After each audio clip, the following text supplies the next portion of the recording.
de videogame lançado na história, batizado de Magnavox Odyssey. A ideia surgiu com Ralph Baer em 1966, com o intuito de criar algo que pudesse interagir com a TV. O primeiro protótipo foi criado em 1968 e batizado como Brown Box, caixa marrom. Não durou muito para Baer vender o projeto para a Magnavox, subsidiária da Philips. Apesar de não suportar qualquer tamanho de tela de televisão, ter apenas 29 jogos e não reproduzir sons, o videogame rendeu um relativo sucesso para a época, e vendeu 100.000 unidades. Custava cerca de $100, o que equivale a $550 ou R$2.200 em valores atuais.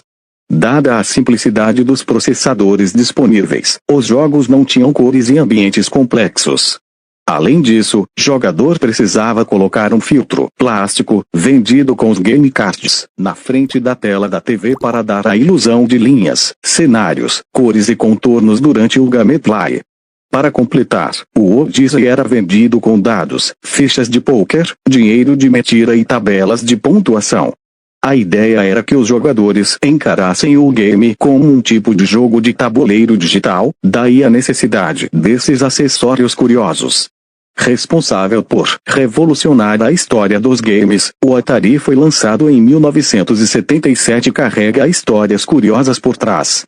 Em 1970, Nolan Bushnell consertava fliperamas em Utah, cidade que fazia faculdade. Após pedir demissão do emprego, mostrou sua ideia a um antigo colega, Ted Dabney, para criar um fliperama novo. Apenas em 1972 os amigos nomearam o console de Atari, depois que uma construtora roubou o nome do antigo console CZG. Naquele ano foi lançado Pong, um dos principais jogos do fliperama.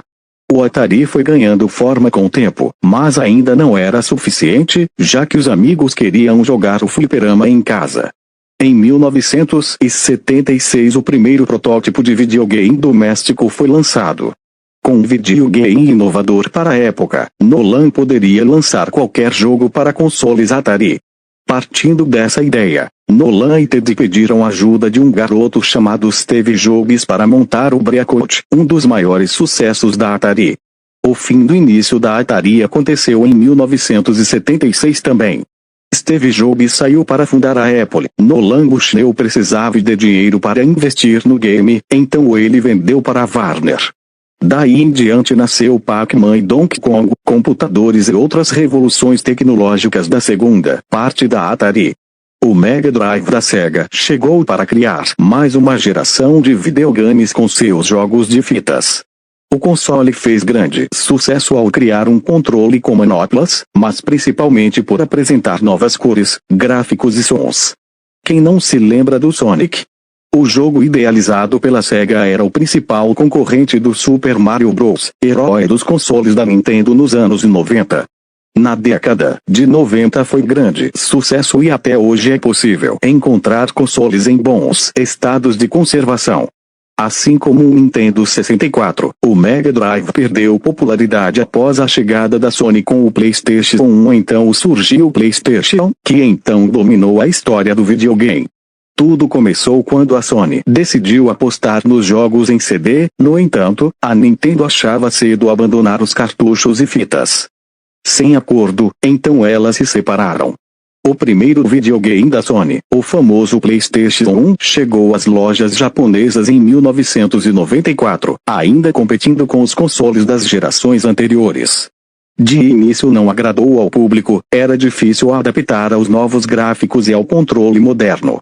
Contudo, duas características marcaram a história do mundo dos games para sempre: o Memory Card e o Dual Stick. O Memory Card era simplesmente um cartão que permitia salvar o jogo, e o usuário poderia continuar da onde parou. Não era algo novo, mas foi adaptado e melhorado, o que foi avaliado como fundamental pelos gamers da época. Já o controle Dual Stick já caiu nas graças do público, e certamente contribuiu para o sucesso do console, além de influenciar novas gerações de videogames. Além das grandes inovações, a Sony com seu PlayStation 1 lançou jogos considerados icônicos, como Tomb Raider, Winning Elevator, Resident Evil, Crash Bandicoot, entre outros.